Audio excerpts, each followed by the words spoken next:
right, buenas tardes. Hello, everybody. It's so good to see everyone and have you all here this afternoon.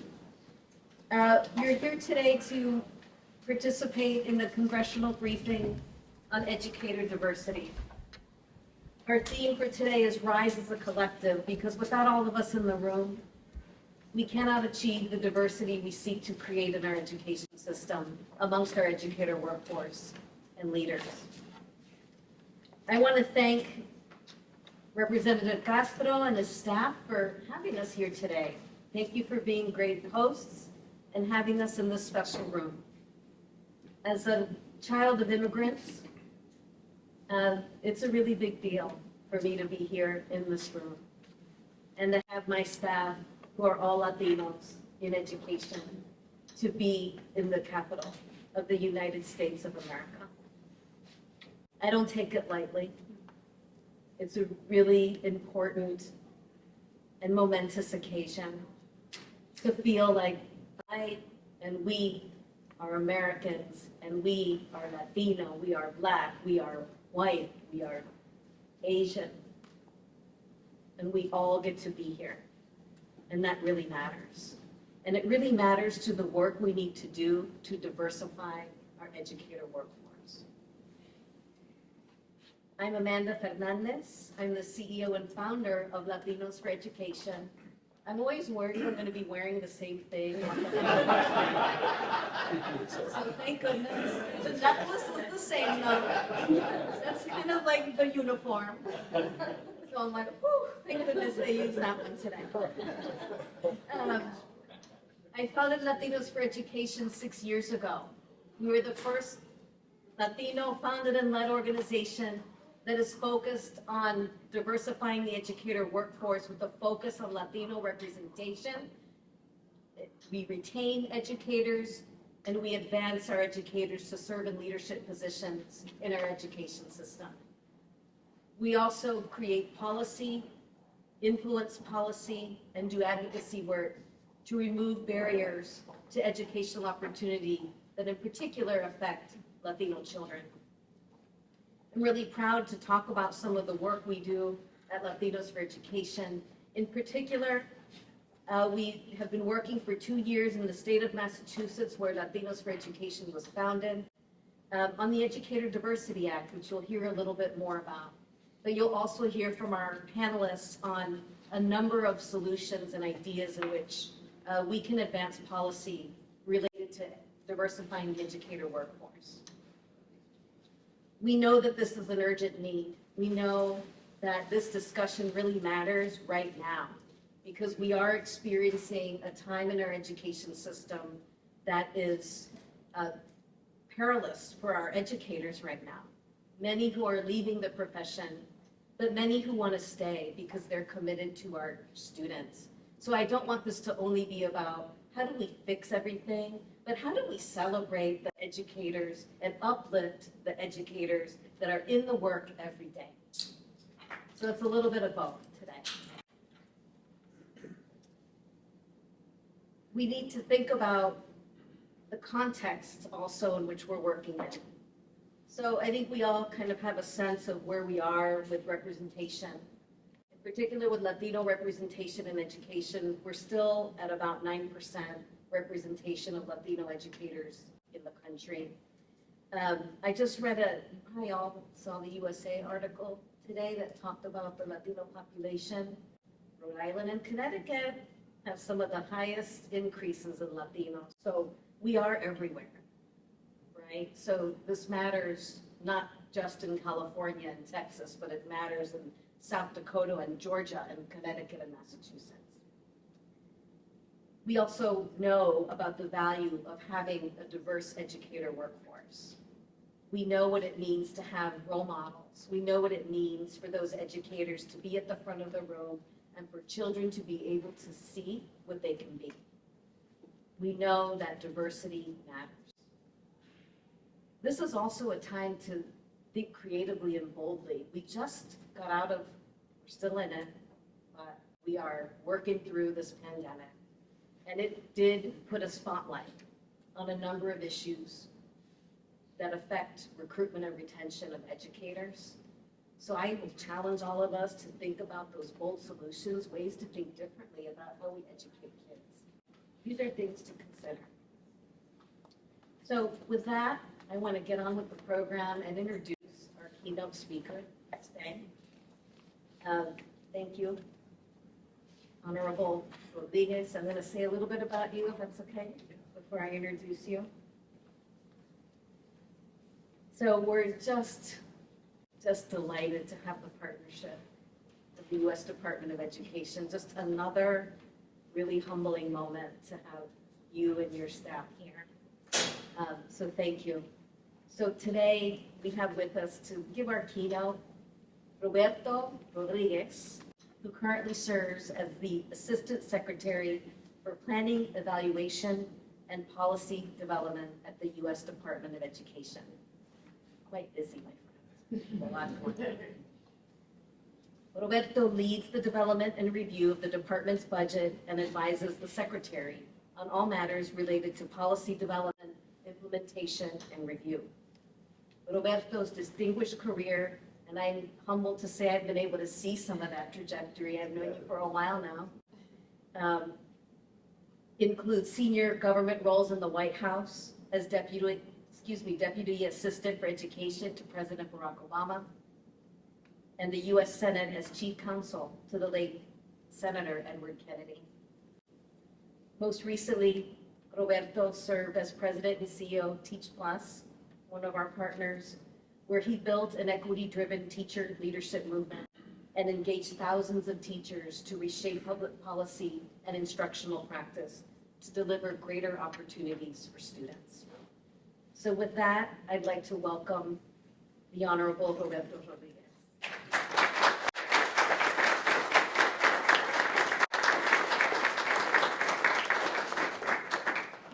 Thank you very much. Muchas gracias.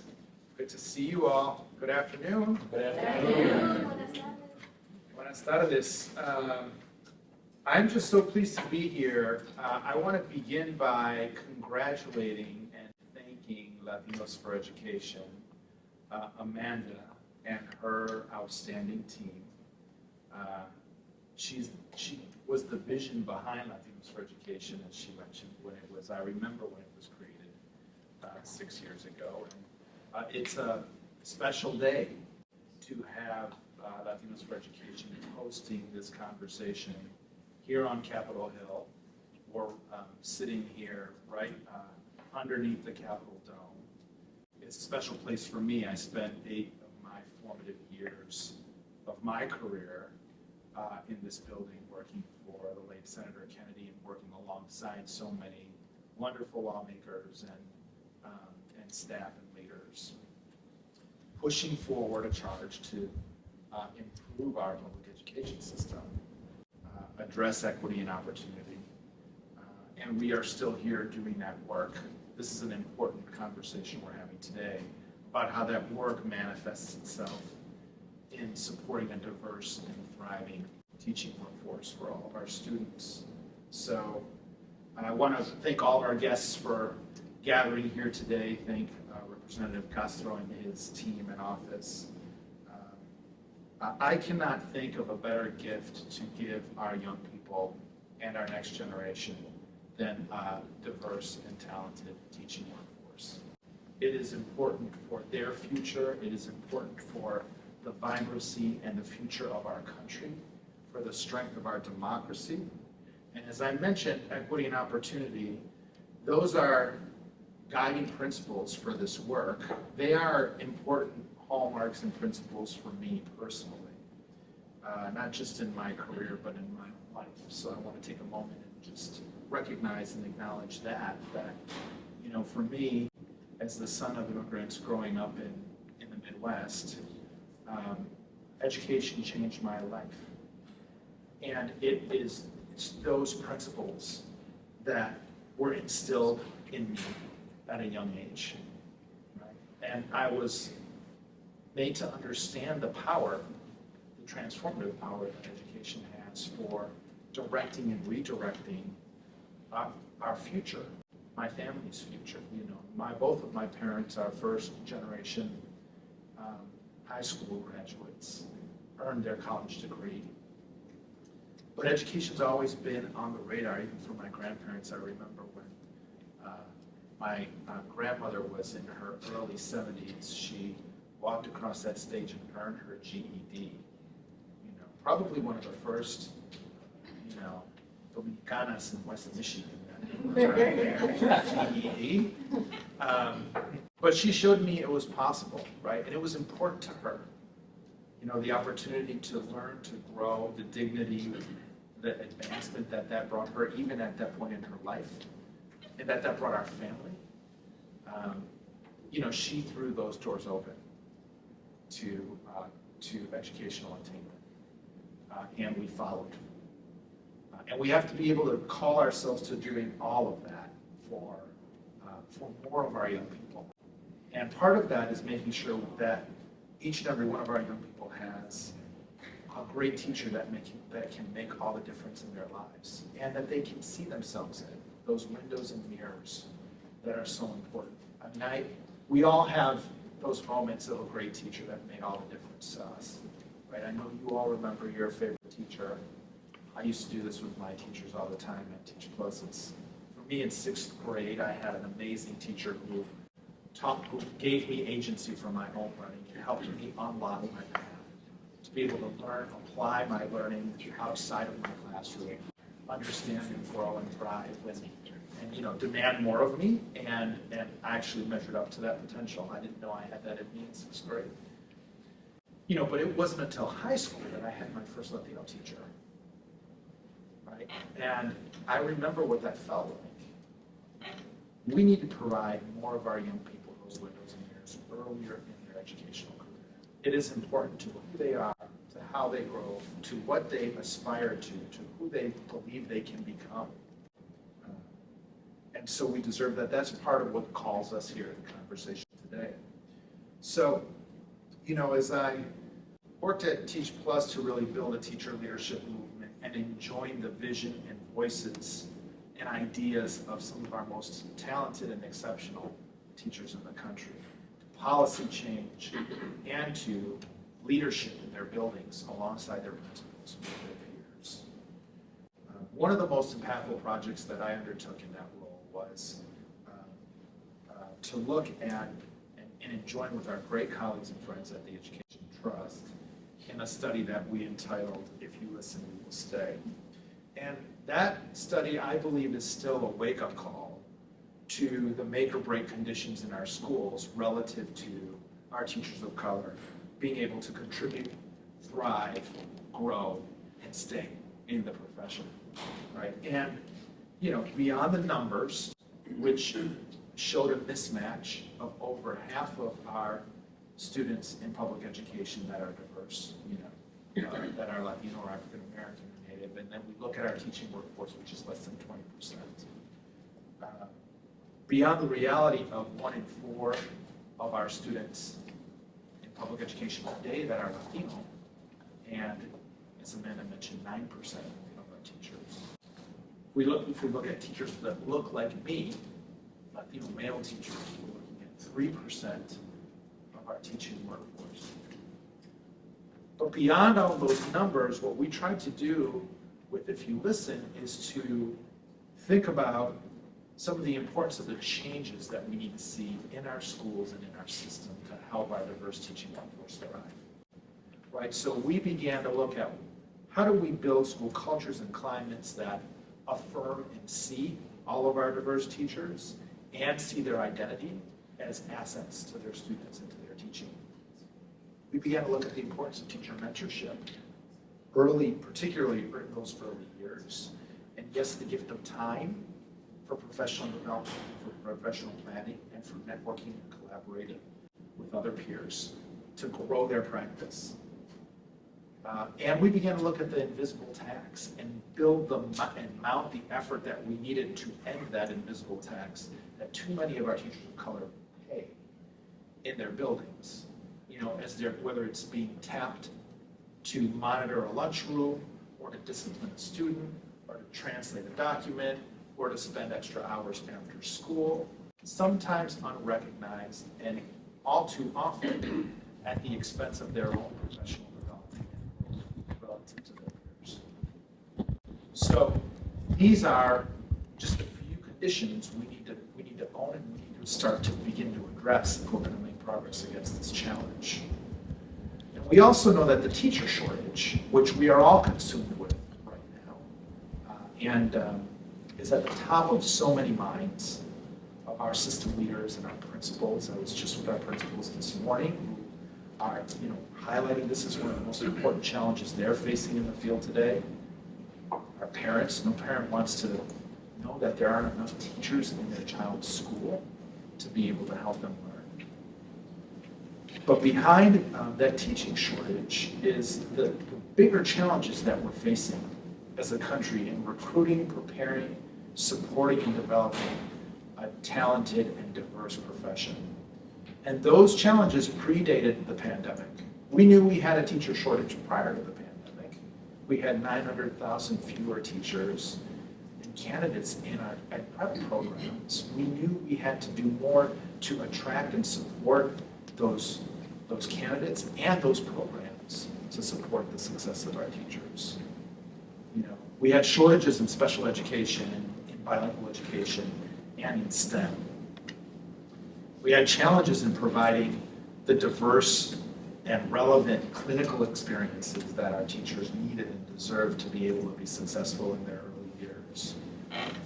We had challenges in helping to support strong induction and mentorship in those early years. And yes, we had that wage penalty that our teachers still pay, 82 cents on every dollar relative to their peers in this profession.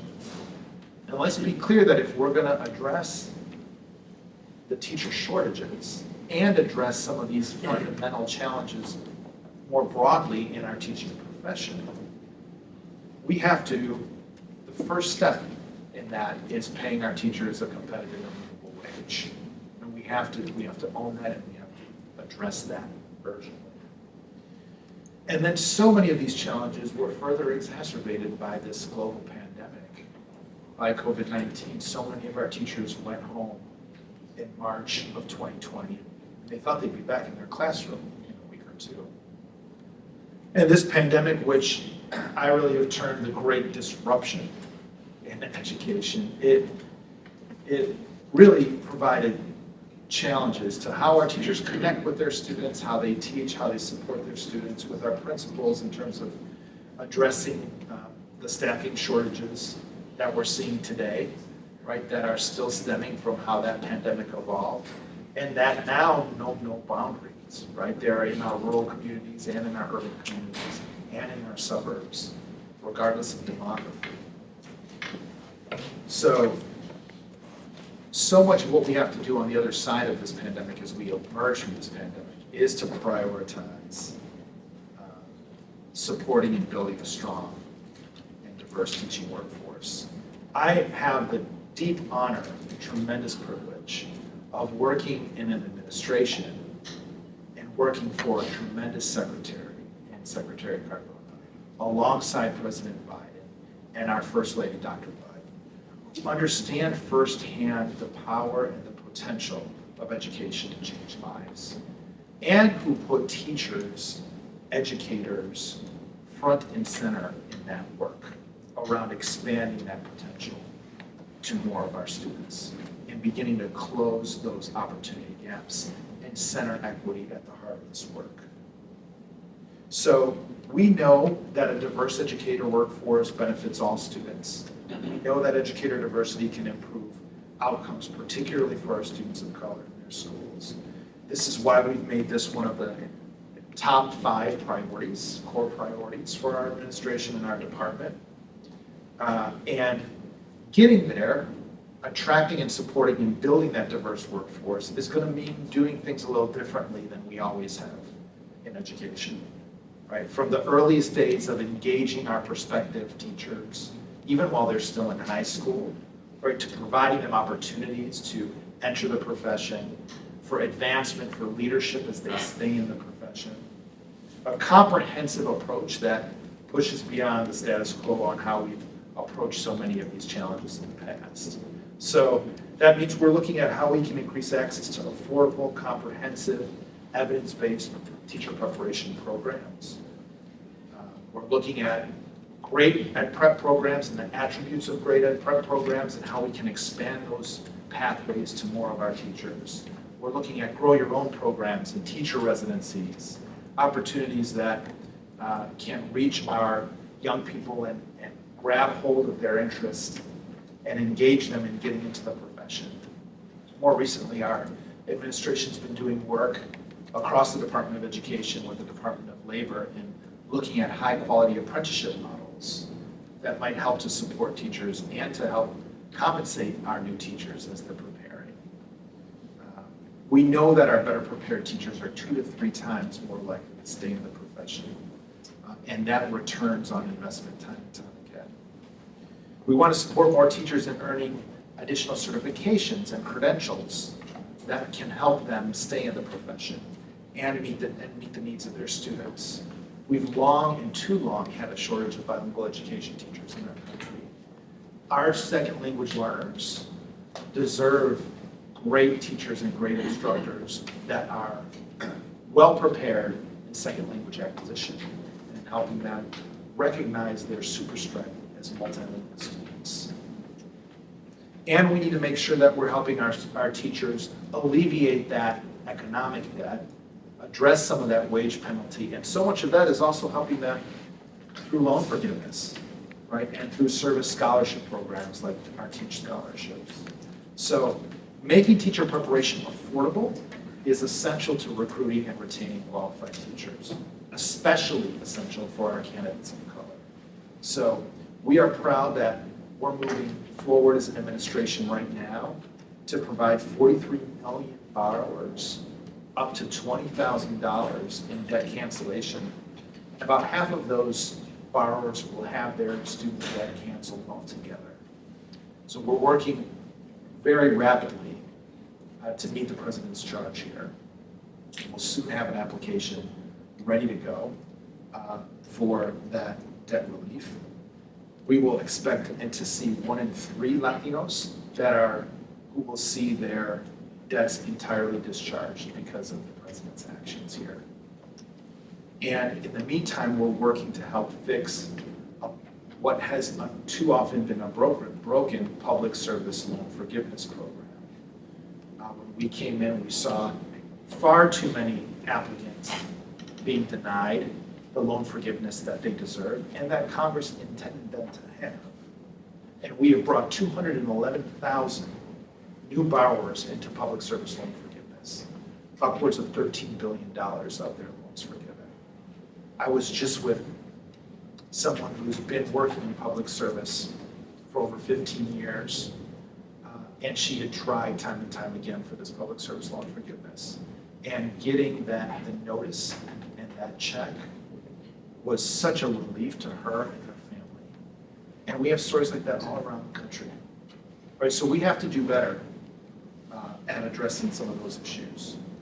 And we also need to do more to help support our teachers in terms of mentoring and early career success, right? We know that those first 5 years in the classroom are make or break. What can we do to support success for those early career professionals?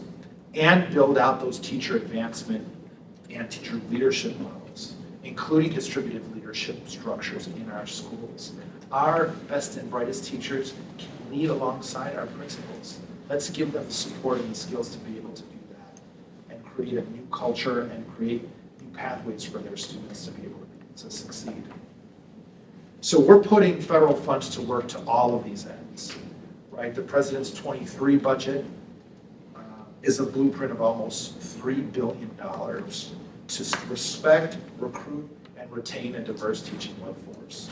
It includes investments through the Education, Innovation, and Research Program to design, improve, and scale the next generation of high-quality ed prep programs.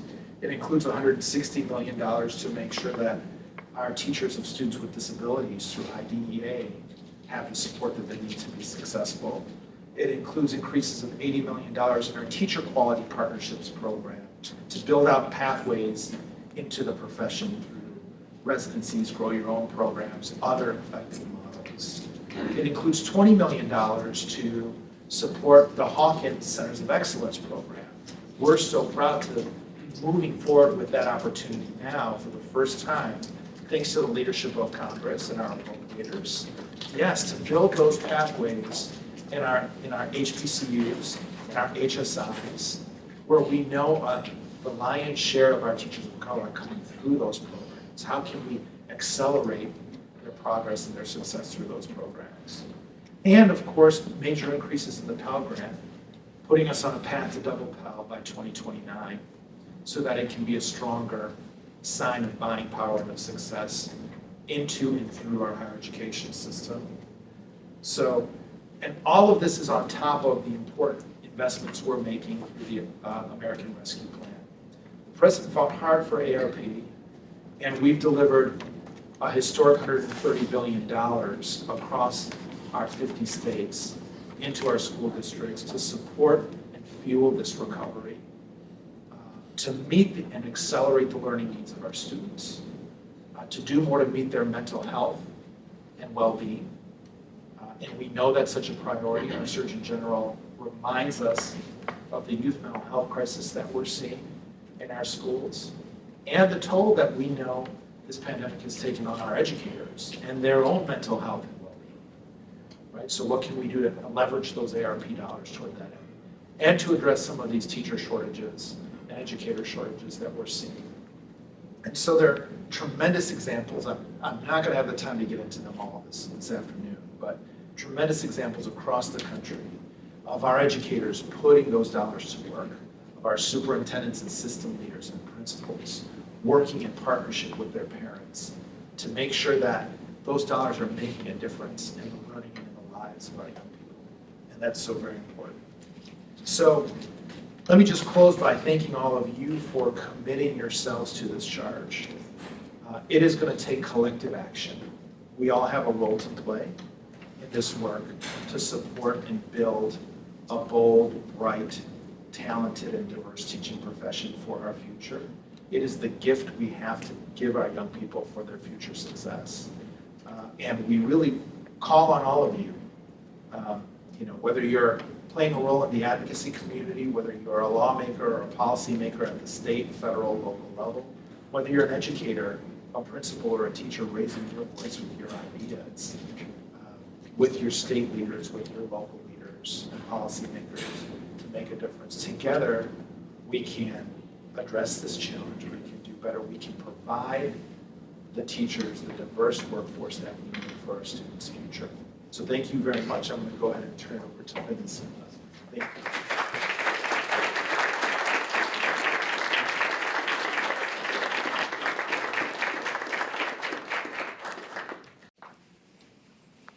Okay. Well, thank you, Assistant Secretary Roberto Rodriguez. Buenas tardes, good afternoon. My name is Feliz Ortiz Dicon, and I'm Chief Policy and Advocacy Officer at Latinos for Education. Thank you for sharing your story and telling us a little bit more about what the department is doing and the administration to really help people, teachers like my husband, who has been serving for 25 years at Long Beach Unified.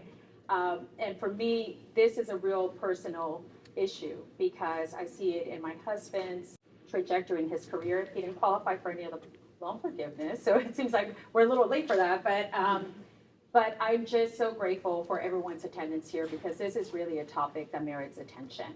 And I want to start by thanking not only all of you for attending, but I want to thank my colleagues at Latinos for Education, Erika, who's back there, who has been the point person for many of you. Erika, if you want to wave real quick. I want to thank the Raven Group, who has been extremely supportive of our efforts. And I want to thank Representative Castro's office and his team. I see Bongo in the back. Thank you so much. Not only were they helpful today, but they've really been working side by side with us this entire time, the weeks leading up to this event. I have the distinct honor of introducing our panel today. And before I do, I want to tell you a little bit about some of the work that really unifies many of the organizations here. Several of us are part of the 1 Million Teachers of Color campaign. And this campaign was launched in 2021 with the goal of recruiting 1 million teachers of color and 30,000 leaders of color. The organizations that are part of the steering committee, Latinos for Education, is one of 8. So I want to acknowledge our colleagues that are part of the steering committee because some of them are here today. The steering committee is composed of the Hunt Institute, TNTP, Center for Black Educator Development, EdTrust, Men of Color in Educational Leadership, New Leaders, and Teach Plus. I want to focus on the fact that we are a diverse set of organizations that's really looking to embrace one of the values we have here at Latinos for Education, which is bridge across cultures. And I am joining you all from the great state of California, and the city, my neighbor, is City of LA. And many of you know that several things have unfolded in the city of LA. And I want to make sure that we affirm today that we believe that we will rise as a collective only when we bridge across cultures. That we at Latinos for Education, that we, the 1 million teachers of color, understand the value of standing in solidarity, working together, because only through collective action will we be able to move our agenda forward of making sure that our students see themselves reflected in every single educator in the classroom setting. So I want to make sure that we confirm and reaffirm that commitment, something that I feel is a value that we live as a coalition, but it's something that will continue guiding our work. So with that, I want to make one announcement and then I'll call our panelists. The 1 Million Teachers of Color campaign is excited to announce a partnership with Teach.org and the U.S. Department of Education to begin a national media campaign to increase educator diversity nationally. And this movement will work in creating content to educate and engage those that may be interested in pursuing the profession. So we're announcing that today. We're excited. We look forward to partnering with you. If you're not part of the 1 Million Teachers of Color campaign, you can certainly join. We will be working at tier levels from federal, state, and local, and we look forward to partnering with all of you. So now I will turn it to our special guest and our brain trust of this discussion. I would like to invite Eric Duncan, Assistant Director of Policy at the Education Trust. And today, Eric will actually reveal a report, right here, a report entitled How States Can Use American Rescue Plan Funding and Federal Grants to Support Teacher Diversity. That report is actually released today, and we'll hear a little bit about that report. Our next panelist is Manny Cruz, my colleague, Advocacy Director at Latinos for Education. And Manny will tell us a little bit about the work of the Educator Diversity Coalition in Massachusetts and the collective work they're doing to pass the Educator Diversity Act. And last but not least, Dr. Jacqueline Rodriguez, Vice President, Research Policy and Advocacy at the American Association of Colleges for Teacher Education. And well, she has a wealth of knowledge, but I'm assuming one of the things that she'll probably speak on is how do we prepare and retain educators of color and men of color in the profession. So please help me welcome our panel.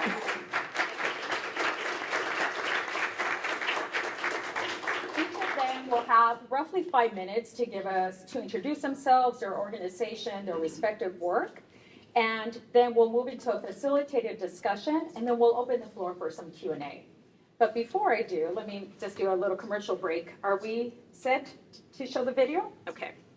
Hello, y'all, and welcome to Capitol Hill. Thank you, Amanda, Felisa, Erica, and all the team members at Latinos for Education who played a role in making today's briefing possible. I'm Congressman Joaquin Castro, and I'm proud to represent the great city of San Antonio, Texas, in the United States House of Representatives. 2022 marks 100 years since my grandmother, Victoria Castro, came to the United States as a 6 or 7-year-old orphan. My grandmother left school in the 3rd grade, and she never had the opportunity to go back. But she knew the power of a good education, and every month she saved $10 to pay my mother's tuition at Little Flower Catholic School in San Antonio. Today, my mother has a master's degree, and her children hold degrees from Stanford University and Harvard. But none of that would have been possible without the teachers, neighbors, and mentors who believed in the power of a good education. The past several years have been extraordinarily challenging for Latino students who suffered disproportionately from the hardship and tragedy of the pandemic. And as we rebuild and look ahead to the future, our students desperately need teachers and role models who understand both their unique challenges and their boundless potential. Over the last several decades, a growing body of research has demonstrated that a diverse and representative core of teachers and educational administrators provide significant benefits to our students, from higher test scores to better attendance rates.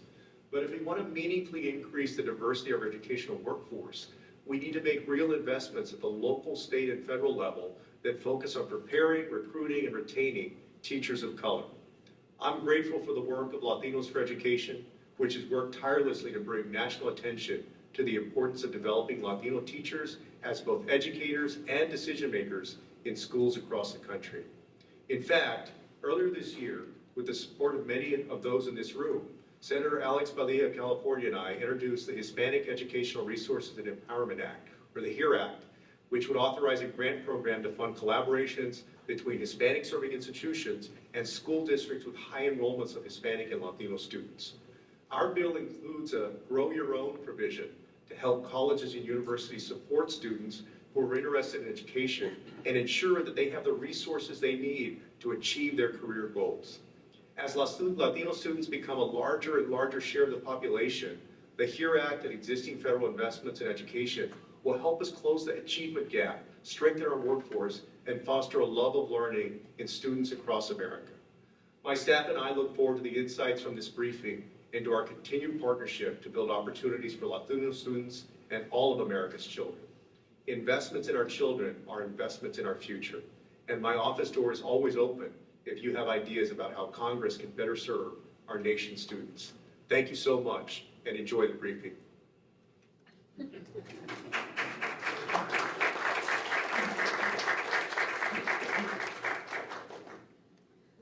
Okay, thank you, Representative Castro. And now, Eric Duncan, the floor is yours. Thank you. Hello, everyone. Good afternoon. Great to see so many familiar faces, and really love seeing office attention on this really important, critical issue. My name is Eric Duncan. I work at the Education Trust. Just a quick overview. We're a civil rights nonprofit working to provide policy solutions, data, research to advocates to help with the fight to provide more opportunity, or to close some of the opportunity gaps that we see for students of color and students from low-income backgrounds. Really appreciated working with Latinos for Education, and especially Faye and Manny, two incredible people, although Faye and I have a sports rivalry that we'll try not to bring up in this setting, even though you tend to. But you can ask us about that afterwards. But at Ed Trust, we're really focused, I think, on sort of three areas that we've learned about from conversations with advocates. We're nationally headquartered here, but we have state offices across the country and span a lot of different regions: New York, Midwest, California, the South, Texas, Louisiana. So we're constantly asking our advocates, what's at the top of your mind? What is a priority for you? Educator diversity is obviously a huge one. And a big reason why is pretty much every issue. I know I see so many equity warriors here. Every issue that you go to sleep or you try to go to sleep at night and it keeps you up because our kids are not being better served can be addressed by having more diverse educators in the workforce, right? You're worried about achievement and improved test scores for students, in particular students of color. We've seen the impact that teachers of color can have on that.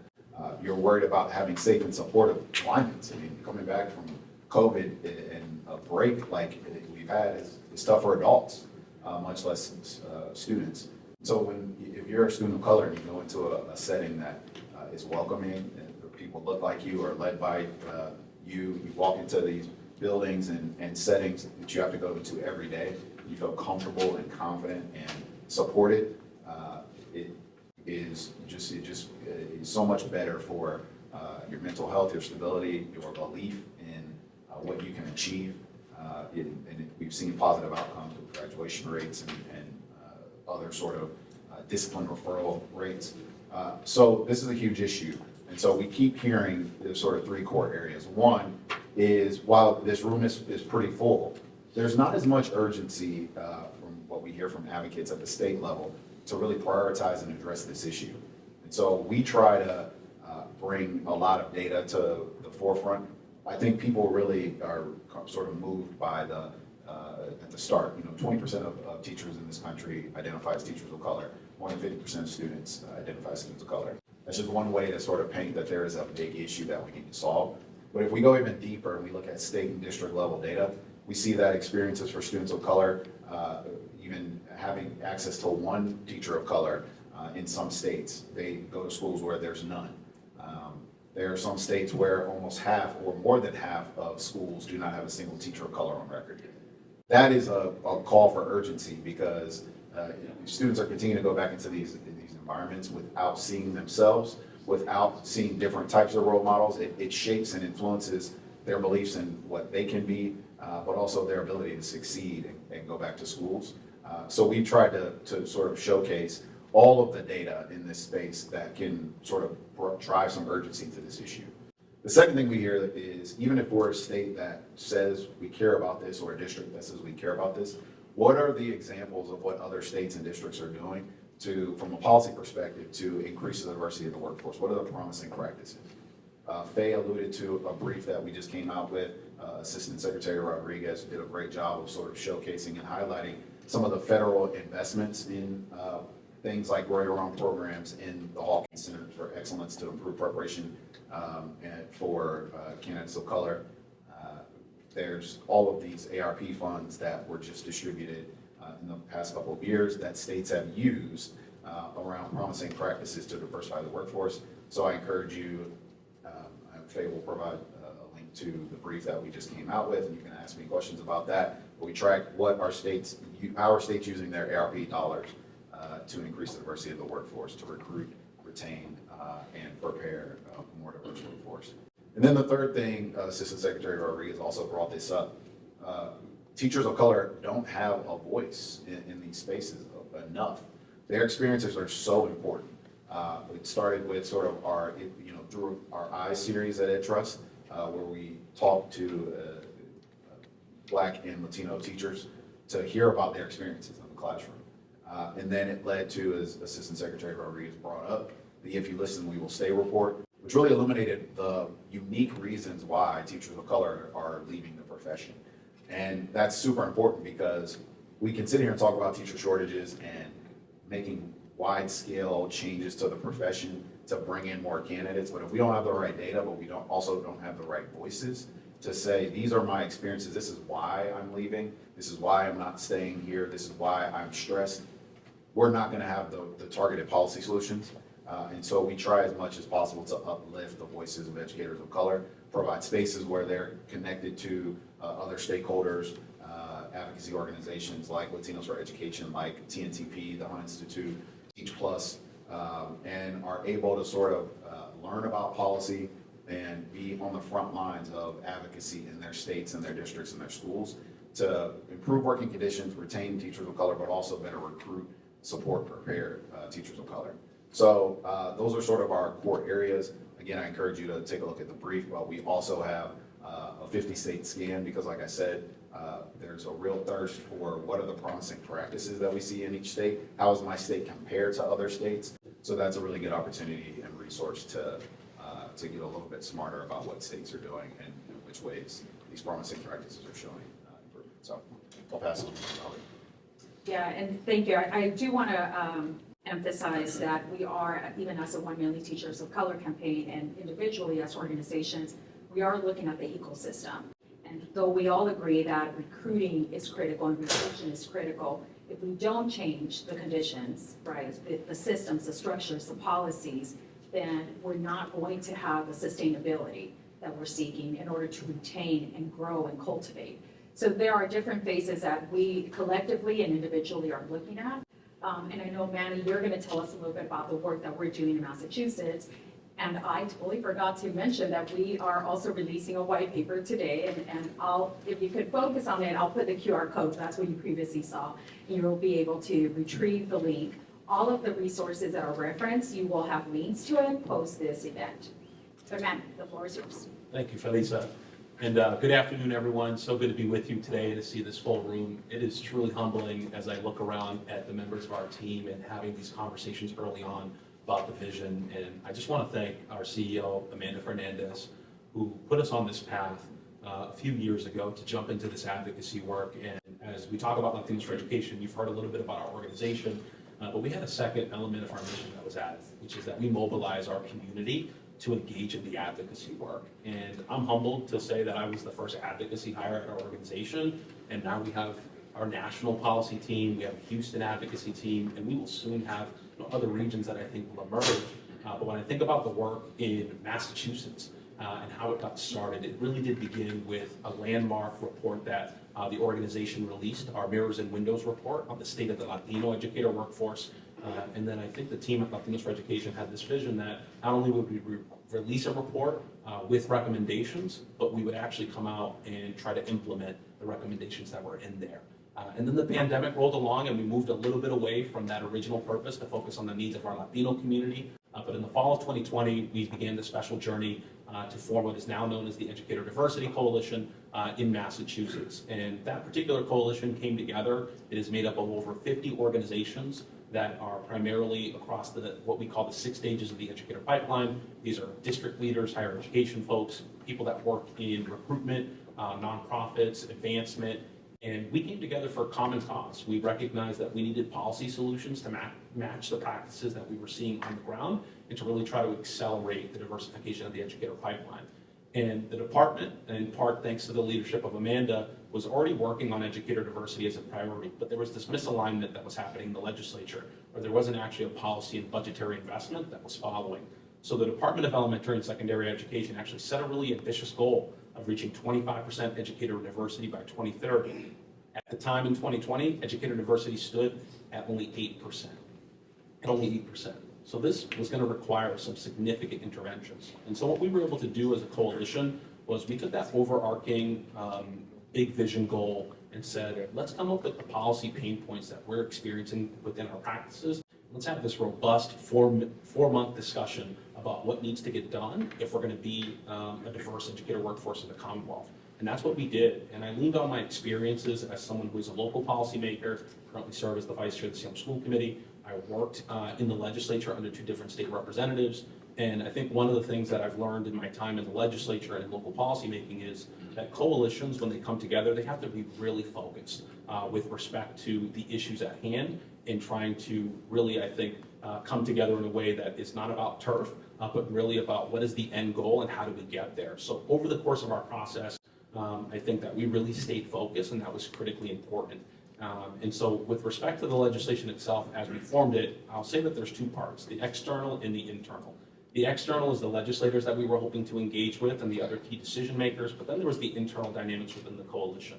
What was critically important for us in the Educator Diversity Coalition is that we had a coalition that was representative of the educator pipeline, but that was also racially and ethnically diverse, that was geographically diverse, and really captured the full experiences of our educators. And once those conditions were met, we decided to create coalition structures and processes that were critically important to ensuring that we had the right leadership structures within our coalition. So we set up a steering committee that was reflective of those values, and then we had a larger membership. And again, we focused solely on policy. And we landed at the creation of a bill that is known as the Educator Diversity Act. And the provisions, we started with 4 provisions, a painstaking debate. The first was around certification.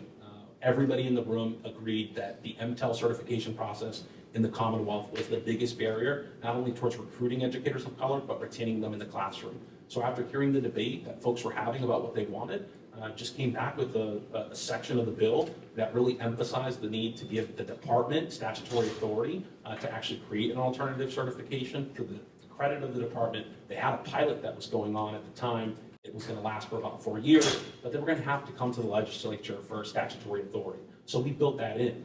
And we asked for the legislature to also consider language that took into account the findings of that alternative certification pilot, but also to create safeguard provisions that would ensure that we were actually emphasizing disproportionate impacts that might be created with certain pathways. The second thing that our bill did, that it created the need for a state educator diversity data dashboard that further disaggregated educator diversity by race and educator diversity data by race, And this was actually a finding that came out of the EdTrust scan, that the Commonwealth really didn't have certain metrics out there. If you were to go to the district profiles, what you'd find is just your core numbers of how many Black educators do I have, Latino educators.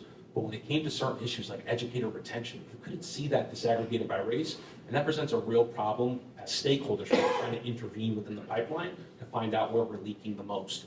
And we also, in that same provision, not only called for the state to create this dynamic dashboard, we asked local districts to pair it with their own dashboards that showed their progress towards goals, but further disaggregated race so local decision makers could have that at their fingertips. And then at the heart of the bill, we had this provision that was really about creating uniformity. Our educators of color are everywhere in the Commonwealth. And yet we only had some districts that were really focused on educator diversity and others that hadn't really started in earnest. So these provisions of the bill caused all these districts to be mandated to have diversity plans, to either appoint or hire diversity officers or teams that would implement this work, because we recognize that if it wasn't somebody's job within the district, it wasn't getting done. But then when you talk about embedding educator diversity within a district, you also have to have some layers of accountability. So those same plans had to be submitted to the Department of Elementary and Secondary Education. There was some monitoring that would be happening at the local level by the school committee and superintendent. And then there was this last original provision of the bill, which was critically important, the establishment of what we call educator diversity councils. So rather than leaving the opportunity to have seats at the table for our educators of color, we created at the highest levels of governance and administration, diversity councils that would advise the school committee and the superintendent. And so that collection of provisions is so important. And I guess what I'll say related to the external, once we came together and really sorted out what was important to us, we brought this to our legislative partners and we explained to them the important context of who was at the table when we were making this, what were the reports that we generated. So we knew the content, we knew the data, we knew the importance of this issue, and there was buy-in. The two chairs of the Joint Committee on Education, they decided to take the bill on. They did some reworking. We took some advice from them as well, but fundamentally they filed our legislation and we landed at a place in which this bill was not only filed, it was reported out favorably from its first committee, the Joint Committee on Education, and it actually passed in the House of Representatives just this past year as an amendment to a larger economic development bill. And I think that the most exciting thing that this bill provides is a national model for educator diversity legislation that we can replicate. And the exciting part about the legislative process is that sometimes these bills change over the course of a legislative session. So we have new provisions around educator diversity funding. We have new provisions around prioritizing districts in which the disproportionality is the greatest and giving the department new tools to actually engage in this flexibility. And I think that if folks were to read the white paper, which has all of the tools that you need to really understand what we were able to do, I think part of my closing for Lisa was actually going to be around how can other states engage in this work? Well, we have a white paper in which we've actually taken all the lessons learned from the Commonwealth, all of our key provisions, the best practices from our coalition work, and we've synthesized it into a document that is easy to read and for advocates, organizers, and for policymakers to understand how this work can be done so that all of our students can have the mirrors and windows in the classroom that they deserve. Thank you. And if you take out your phone and you scan this QR code, it will take you right to the link of the report entitled Laying the Groundwork for Policy Change. And I'll just highlight one thing. In a lot of the conversation around the need and the dire need for diversifying and building the workforce, there's been a lot of articles that have challenged, like, what is the scale of the problem?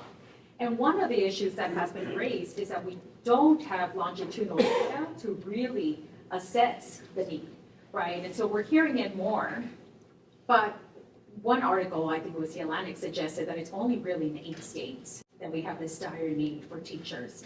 But the data was just all over the place, which really speaks to the need for us to have a longitudinal data system that is able to better track and see who's coming in, when are they leaving, why are they leaving, so that we could better assess the problem. And you mentioned this earlier. If we don't have an accurate assessment of the problem, we won't be able to tailor the solutions. So I just wanted to elevate that point because I think it is critical for us to move in that direction.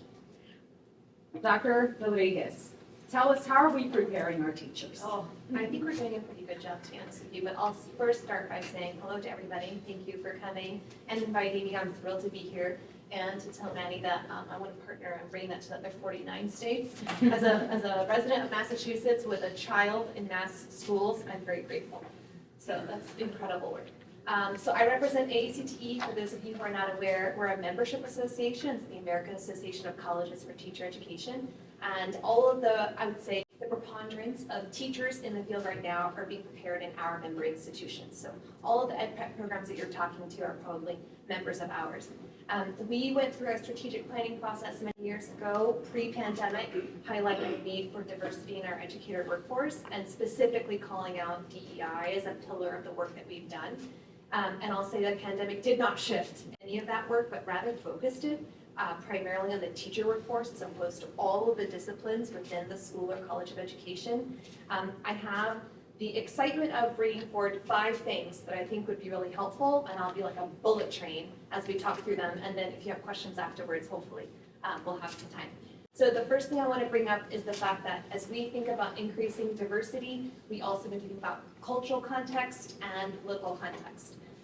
We've been hearing in the news, especially right now in the last 18 months, how difficult it is to retain teachers of color in the classroom. But I think the question is also how do we recruit into the classroom and ensure that those people are professionally prepared. And there are 2 issues at hand that I think we can all agree we should probably be addressing. One of them is academic censorship and the need for us to really elevate what it means to be a professional and an expert in your discipline in order to actually elevate what's happening in classrooms and to do what's in the best interest of students. And so we're talking a lot with teachers of color in particular who have been thinking not about entering the profession because they know they will be academically censored.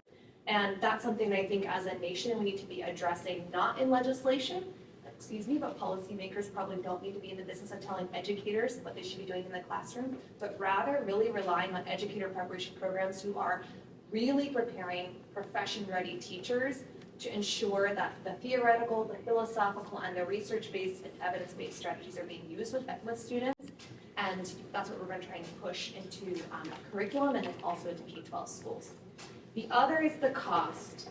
I think we can all agree at the table that it is very difficult to recruit an incredible educator into this profession where we know it is the foundation of all other professions when they are not only being censored in classrooms, taxed unaware by what is going to be happening with them in the school buildings within where they teach. The working conditions, right, are quite difficult right now, but by and large, the majority of educators walking in are coming in with far disproportionate loans than their communities who are going into business or going into law or going into other disciplines.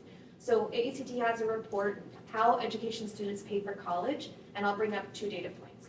First of all, the community for which most of us in the room belong, the Latin community, we typically come to the university as undergraduate students later in life. In aggregate, we have families, and in aggregate, we're also paying for school while we're also doing part-time work. So if you can imagine the double and triple threat that creates for people, having a family at home as well as a part-time job and the amount of time it takes for you to go through school. Those from the African American community, Black community members who are coming into undergraduate programs in aggregate, not independently, are looking at coming into degrees with higher loan rates. They're taking out more loans, and those loans are following them into a profession where there's a disparate rate of salary. There was a report by EPI just a few weeks ago indicating that the teacher salaries have been increased by weekly more than $30 in 25 years, right? So if you think about what it means to encourage a very bright, incredible educator into the profession and then tell them that they're going to take out more loans than their colleagues in other professions, that they might have to have a part-time job to pursue it, and then tell them when they walk out, the rate of difference in the ratio of their debt compared to their salary and income is so high they cannot afford to not have a second job as an educator. What does that say about how we value the profession of education? How do we encourage people not to go into the private sector when really their livelihood might be better off given their quality of life? So that's another area that I think we've all been grappling with, and in particular we're thinking about what does it mean for legislators to support doubling Pell Grants.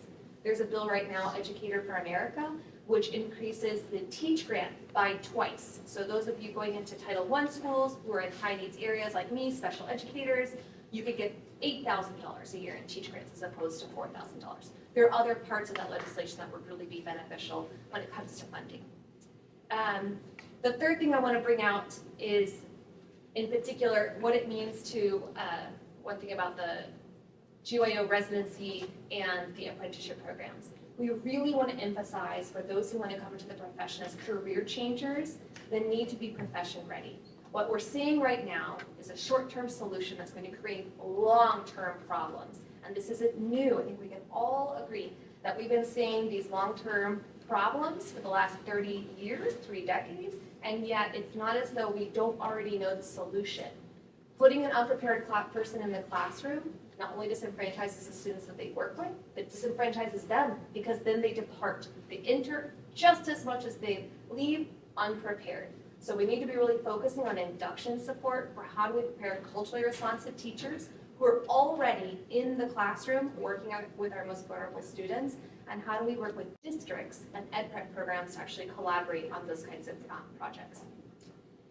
2 more things, and I know that we're just about out of time. The AACT has a Home Scholar program. If you're not aware of it, what it looks like is a bunch of doctoral students who are entering the profession, self-identified students of color. I was a Home Scholar when I was a doc student, and I started one when I was a faculty member, and now we're in 60 different ed prep programs. Here's the benefit of this program. If we really want to be at the root of the issue, we have to start with who is preparing the next generation of educators. It's not simply thinking about the candidate. It's about who the candidate is being modeled after and mentored by. And so if we can increase diversity in college campuses and faculty in particular, we're going to start at a positive, at an asset-based approach as opposed to trying to remedy things on the back end. So as we think about ed prep, if those of you in the room are interested in the Home Scholars program, it would be a real coup to get more of our communities of color into doctoral programs, then become educators themselves. And then finally, I'll just close on this part. We at ACT ran a networked improvement community, 10 institutions across the country that looked at Black and Latinx male teachers of color. Here's what they said. On college campuses, we need affinity groups. We need to know who we are with in rooms. We need to be speaking with one another, and we need the ability to network. We also need you to come to us. Don't wait for us to come to you. If we have questions about our courses, we might not know the answers, and we may not know the questions to even ask. So invasive advising was another suggestion that they provided. They also talked about the need to have culturally responsive pedagogies in faculty classrooms and modeled for them so they then can replicate that in their K-12 classrooms. And I'll close by saying, as a person of color, my father is a Cuban immigrant or refugee, depending on how you want to calculate things. And I never had a Latin teacher except for my Spanish teacher. Never, not once. And I grew up in Florida. So that says something to you. And so I'll just say what I think we've all already heard, that teaching is the profession that makes all other professions possible. And it's also the foundation of our economic competitiveness, and an investment in teachers is an investment in the future and America's leadership. Thank you. I think everything you said, Dr. Rodriguez, really resonates with many of us here. I've often been asked by higher ed partners, like, well, what's going on with K-12, You're not recruiting enough teachers. We get the students that come in and they're underprepared. And it's funny how K-12 and higher ed always do this, right? They point at each other, because I always ask, well, what are you doing in higher ed? Then you're not sending us teachers of color or have faculty of color that really have that ethnoracial matching with our students. Because many of us know that we need to have those role models, especially we're first generation in higher ed as well. So thank you, and I appreciate invasive advising. I've never heard of that. So I'm taking that term, and it's good to know, because I think that we need to look a little deeper into male teachers of color, and I know we have members of the coalition that are representing that particular teacher workforce. But we also know that for many of our male teachers of color, pedagogy and instruction is not what they are being trained to do. They're being trained to be, to enforce behavior. They're given the hard love kids, right? And so we need to make sure that when a male educator steps into the profession, that they are valued as a profession, as a professional, and not a corrective officer, like somebody that's going to correct behavior. They need the support, and I think that that's something that we have to be mindful of. With that, I'm going to move into some questions, and we'll turn it over to the audience. But Eric and Manny, both of the organizations are part of the 1 Million Teachers of Color. So tell me a little bit more about the work that we do collectively. What do you think is needed to advance the goal of recruiting 1 million teachers of color and 30,000 leaders of color? Who's missing? What else can national advocacy organizations do to help collectively move this effort forward? Either one of you. Sorry. Well, I'll just talk about the value of having the leadership of TNTP, who's here today, and Hunt Institute and others who have been vital to bringing us together as a campaign. I think, first of all, just coalitions in general, Manny talked about this, when well aligned, can be extremely transformational. But it just improves the quality of our work and the work product that we ultimately share with our advocates, and it allows us to broaden our reach. So at Trust, I feel like we have a fairly big reach, and we have a good network of advocates that we work with and hear from. But we don't work at the same, don't have the same type of relationships in Massachusetts that Manny does. We don't have the same relationships in Arkansas that TNTP does. We don't have the same relationships in with prep programs that AACTE does. We don't get that lens, and we don't necessarily feel that all the time. But when we are able to have those informed conversations with these organizations about the work they're doing and ways we can sort of collaborate, it just allows us to have a streamlined body of work that can be really actionable and transformative. So I think the Massachusetts example is really crucial. We've put a lot of resources into analyzing data from Massachusetts, from sharing policy recommendations in Massachusetts, and I think our work has been helpful, but Manny and his organization really took what we had, a small part of it, and turned it into this act, right? Something that we could absolutely not do at Ed Trust by ourselves. There's no way. And so just that and the continued partnerships with, like I said, the TNTPs, the Hunt Institutes, the Teach Plus, who helped us organize a really good convening of educators of color. Other membership organizations that have a reach, the new leaders who helped us to understand that there was a school leader diversity issue in Georgia.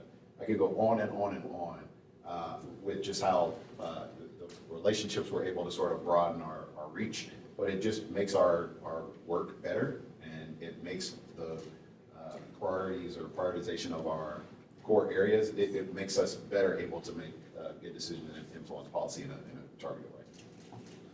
Thanks, Eric, and appreciate all the love. It's always so good to work with the folks at Trust. I mean, we have the local branch, and then I think every single member of the 1 Million Teachers of Color campaign has a respective branch in Massachusetts.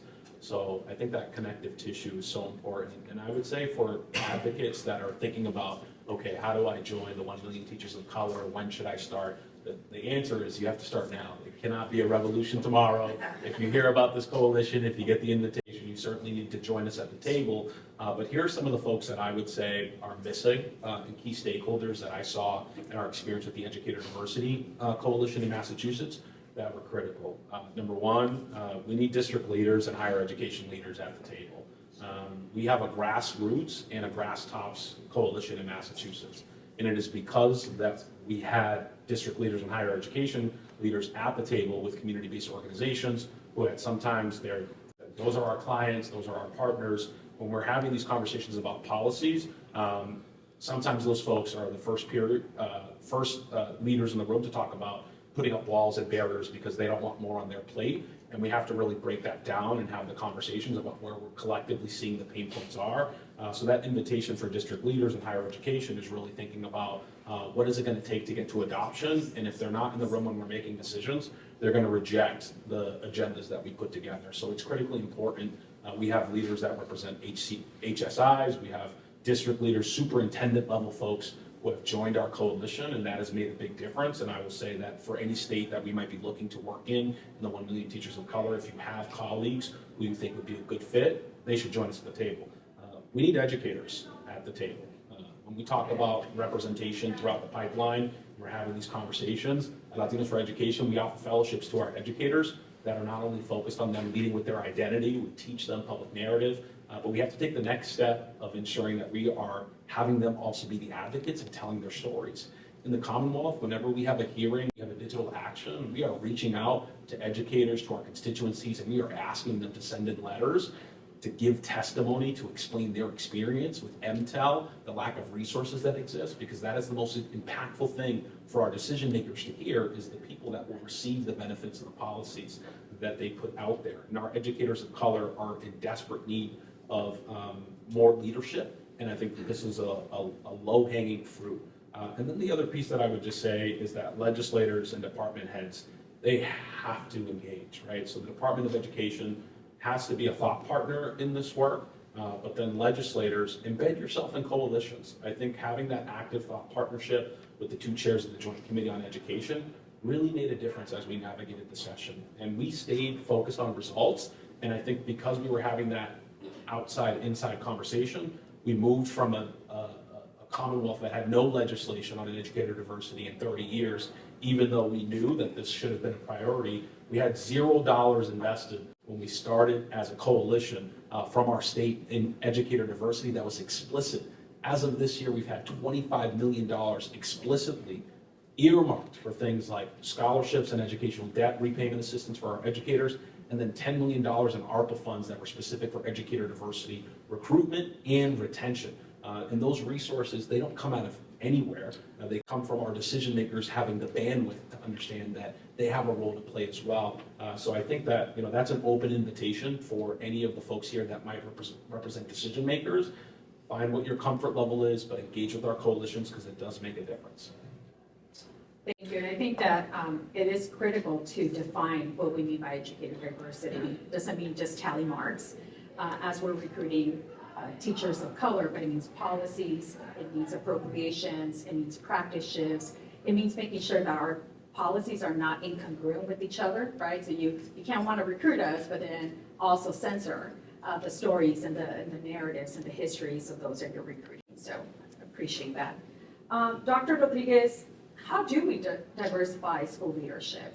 What are some of the challenges? What are some of the practices that teacher prep programs are elevating to ensure that when we are placing educators, I received 2 weeks training before being placed in my first grade classroom. And to no surprise, I left the field quite prematurely. But what are some of the things that we need to make sure are in the toolbox for educators of color and in the system at large for their support so that they're able to move on to leadership roles? So I think it starts with recruitment. It doesn't end there by any means. It has to do with induction as well. But recruitment, intentional recruitment of students of color has to come from all sectors of society, all socioeconomic status levels, all areas that you can find. And I think traditionally ed prep programs have recruited in a very arcane manner. You can probably all accept and admit that we need to innovate in that area. One of the ways that ACT has seen members really make huge strides, to be honest with you, and not just diversity, but also in specific disciplines, is in grow your own models. They're proliferating across the country, and there are many wonderful grow your own models. In particular, looking at paraprofessionals and student teachers' aides who are kind of coming into the profession, that has been a huge support mechanism. Residencies that could be grow your own models, but also support people as they're in the classroom, teaching full-time, not as the teacher of record, but with a master teacher supporting them along the way, so they're not trying to take a second job, but actually being paid for the time that they're with the students. And then as Roberta has mentioned earlier, we're neck deep at this point in the apprenticeship conversation to layer that on in addition to a grow your own or a residency model. It's a layered approach to help scale the funding and also scale the supports for those educators. So those are 3 things: recruitment, access points. I failed to mention earlier that in addition to barriers like cost and also thinking about the recruitment and academic censorship, a third piece that we really need to be addressing is assessment. I mean, we're gonna call it out. When we think about assessing educators before they've even got the treatment of educator preparation, I think we can say it's the snake eating its own tail. At some point, we have to think about what state legislation looks like when it comes to cut scores for entry into a preparation program or entry into the profession. When you think about entry into a preparation program and you expect somebody to walk out of a high school with specific resources and know as much as somebody who's supposed to walk out of a college education, it's incongruent. So we need to be thinking about what those cut scores mean for students, what kinds of assessments should be putting in place prior to entering the profession, and then do they actually make a difference for students as they depart the educator preparation program and enter the profession. And so we've had a Gates-funded project called the CREA project, which is the Consortium for Research and Evidence-Based Assessments. There are now 12 to 14 states engaged in it. And the state like Indiana, we just put a blog out today, is actually looking at the composition of the committee that looks at cut scores to determine whether that composition is really matching the kind of expertise needed to determine what the cut score is, and then from that point determine if the cut score is appropriate for students. So if we think about that, that's another layer. I won't just focus on the preparation part. I know that's kind of our gig and our bailiwick, but I also feel like if we don't all get involved in induction, we're going to lose everybody in the profession. Everybody needs to be involved in supporting educators, whether you're a part of the faculty member in college, or you're a district leader, or you're a community member. And that's because it's a wraparound for teachers too. It's not just for students. We need to be thoughtful about how we present teachers of color in schools, and then not just welcome them, but put them in a position of thriving and sustaining themselves. And that is not simply the principal or the superintendent's job. It is the community's job. It's the families in the classroom's job. It's also the educator preparation's job. So I think that's a part where we can all be in coalition together. Thank you.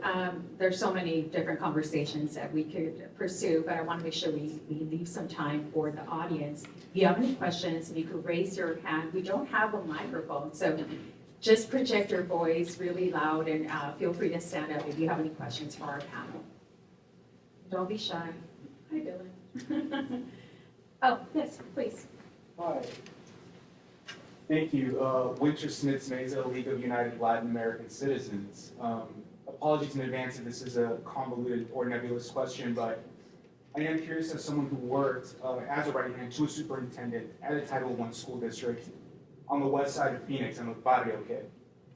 But what is the confluence of recruiting a new diverse workforce and reforming the educational system on a macro level, in the sense that I believe the most watched TED Talk on TED is the late Sir Ken Robinson, who talked about our schools killing creativity.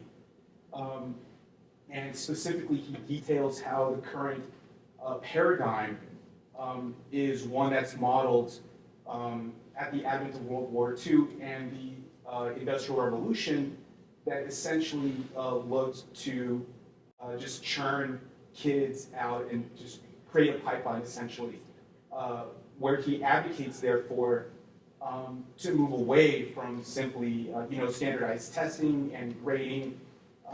So with now the dawn of kind of this, rise in diverse workforces, what is the relationship, you think, if any, between that rise in diversity and stepping away from perhaps this historically, for lack of a better word, Anglo-centric educational system?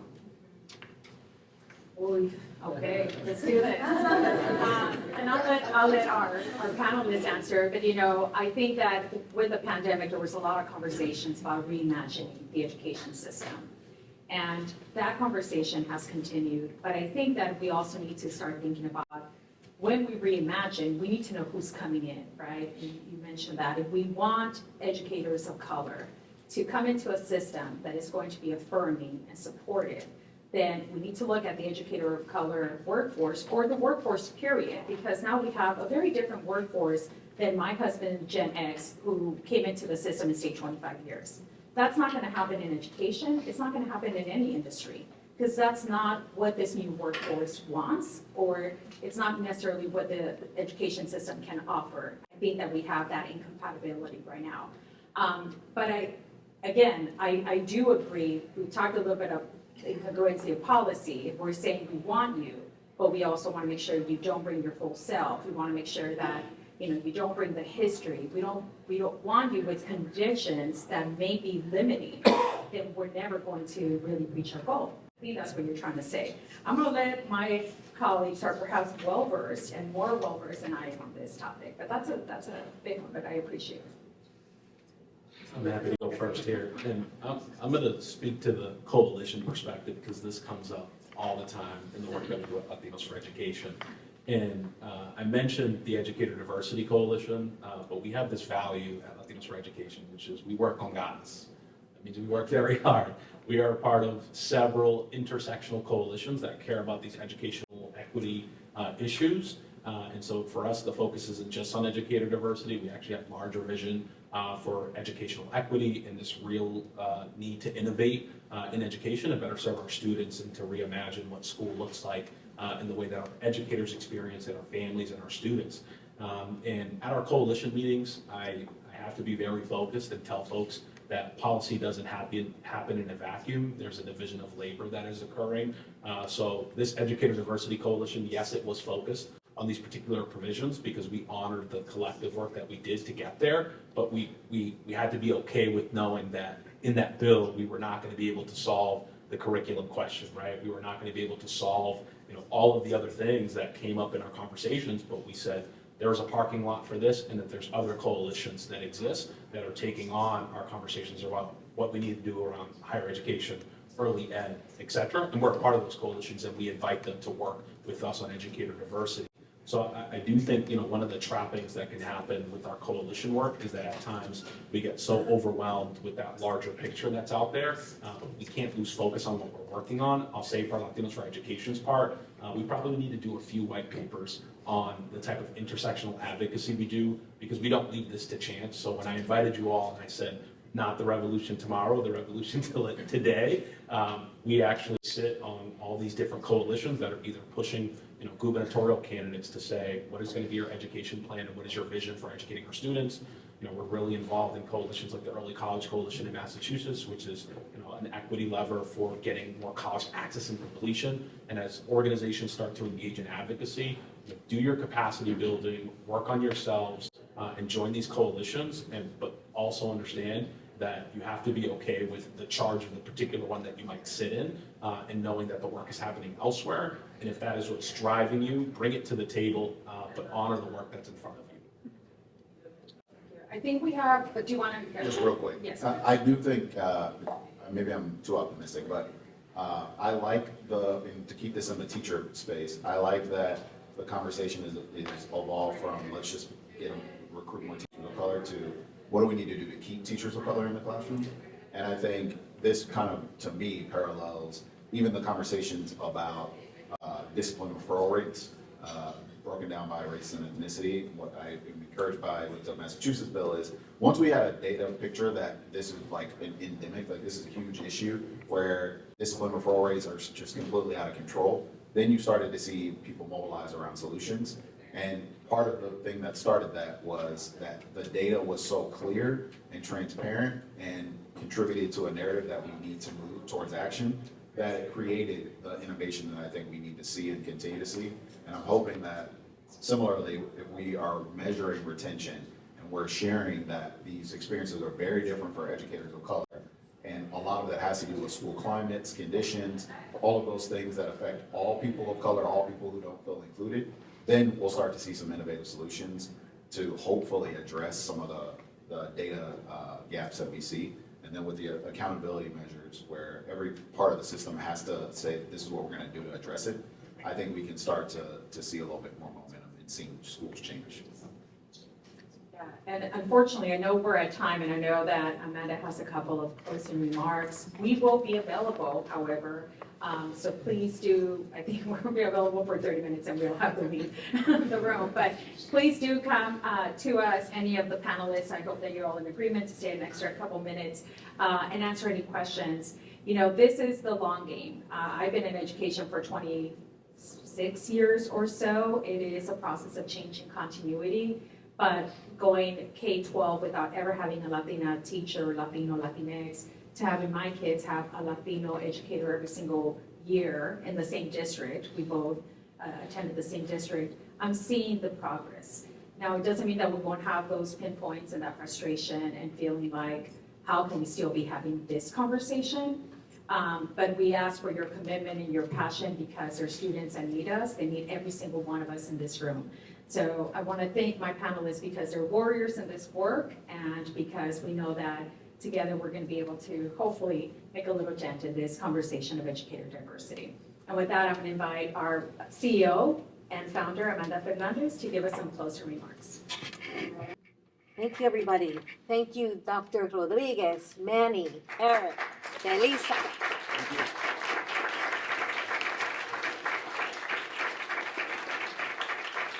I never would have thought that policy conversations could be so riveting, but they were. And it was really interesting. Thank you for sharing your insights and some really important nuggets that I think we can take away, regardless of what our roles are in this ecosystem. So I really appreciate that. I certainly made some notes, and hopefully we'll be taking some of what we learned from you all back to Latinos for Education, and you all will do the same. So this was an important conversation. It will continue to be an important conversation. The future of education depends on us and building something different for the next generation of students, as we heard. We do need something different, and it's time for that. So I hope that you'll join us as we continue to think about not only the current solutions we can offer from a policy and advocacy perspective, but also start to dream about other ways in which we create the conditions for our students and our educators to thrive in education. Thank you for joining us. It was a pleasure to get to be in front of you all today. And as Fe said, we'll be here to chat for a little bit afterward. And just remember, as we think about the values of Latinos for Education, we build across cultures, we rise as a collective. And I truly believe that that is the way to go if we are to make the continued progress we wish to see. Thank you so much for your attendance today.